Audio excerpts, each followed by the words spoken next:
More on this, we go to our UK correspondent, Jonathan Sacerdoti in London. Jonathan, thanks for being with us here. We're hearing some of the details here, but what's really known at this point?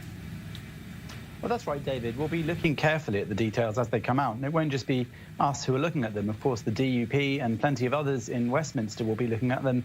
Indeed, the whole of the UK, the whole of the EU will be looking at them. But we've heard a few indicators there from Michel Barnier, the chief negotiator for the EU, over what's been agreed. Just to recap on what he said that we know so far. He said that there were four main elements on which they've now achieved resolution. So the limited set of EU rules, notably connected to goods, will come into play in terms of Northern Ireland.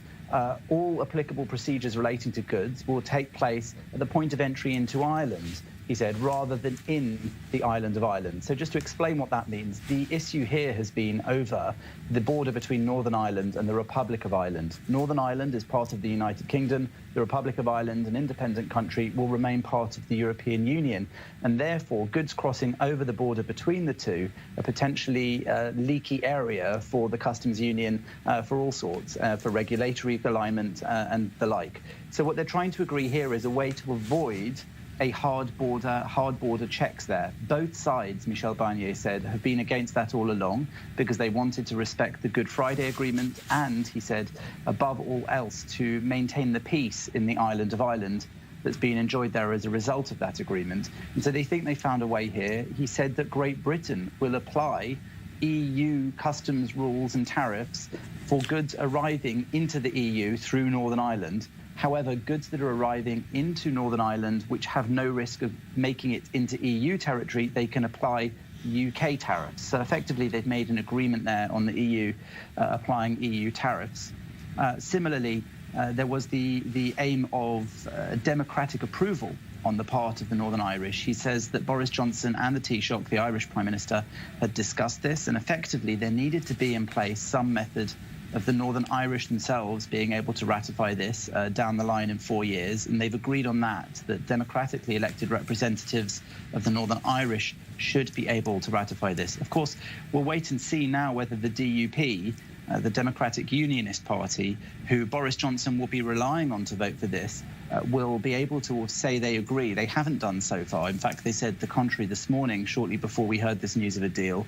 And Boris Johnson will still then have the extremely difficult task of selling this to Westminster. He has a minority government. He is desperate for votes, not just from the DUP, but from the harder right-wing Eurosceptic wing of his own Conservative Party. And even then, if he gets all of those votes on a vote on Saturday, when he's called Parliament to sit in an emergency session, he'll need votes as well from the Labour Party or other opposition parties. So this is by no means done.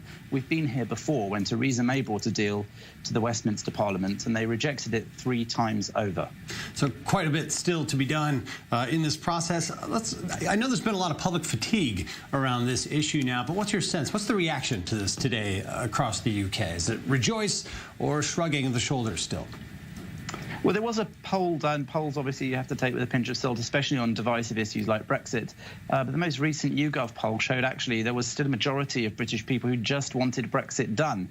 Indeed, you'll talk to quite a few people, some even Remainers, as we would say, people who voted to remain in the EU, who say they respect the democratic mandate of the referendum, but they're fed up of the discussion. Just as an indicator of how bored many people in the UK are, a leading UK news channel has launched a pop-up channel called Brexit Free, so that people can watch news without any mention of Brexit on it between the hours of 5 and 10 in the afternoon and evening. That's just an indicator of how people are feeling. But they can't forget about Brexit because it's going to affect not just their lives, but the lives of their children and grandchildren. It's going to affect the direction of the country in the future, potentially the economic success of the country. So people may be fatigued, but they're watching very carefully to see what's happening, to see how this will affect their lives. Overall, it's hard to know whether there's national support for this, but parliamentary support is what will matter for the time being. And Boris Johnson can't really rely on that. It's not a granted issue that he will get it. Thank you very much, Jonathan Sacerdoti, on the unfolding story around a Brexit deal having been reached.